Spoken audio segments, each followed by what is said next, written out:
Will Ukraine build a nuclear bomb? Is Israel about to annex the West Bank? And can a solution be found to Sudan's nightmare? Hi, welcome to 333. Here is the news from the last 24 hours. There has been increasing concern over Ukraine's far from clear policy regarding the possibility of nuclear rearmament. As the Kiev Independent reported yesterday, in September, Zelensky said to Donald Trump that Ukraine must either join NATO or pursue nuclear capabilities for the country's protection.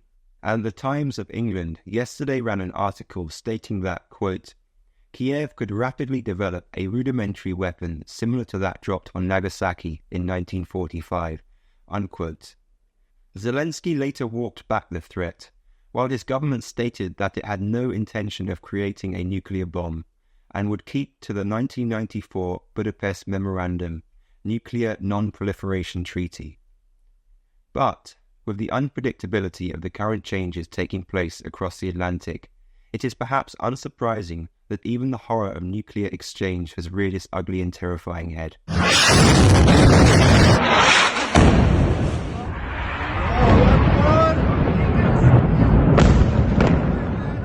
As the war continues in both Lebanon and Gaza, Israel's finance minister Bezalel Smotrich said on Monday that he hoped Israel would extend sovereignty into the occupied West Bank in 2025.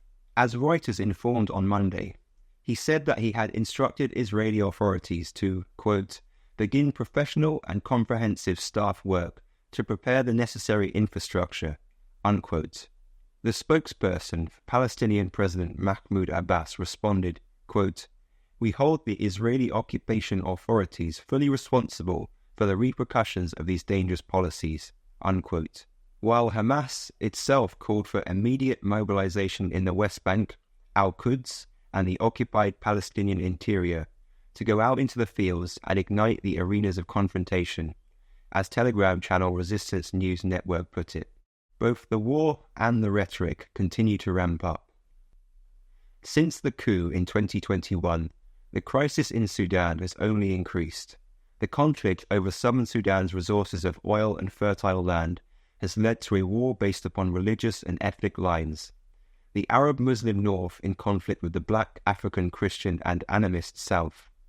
So far, some 10 million people have been internally displaced, 3 million people have fled the country entirely, 18 million people are facing acute food insecurity, and 25 million people, half the country's population, are in need of basic international aid.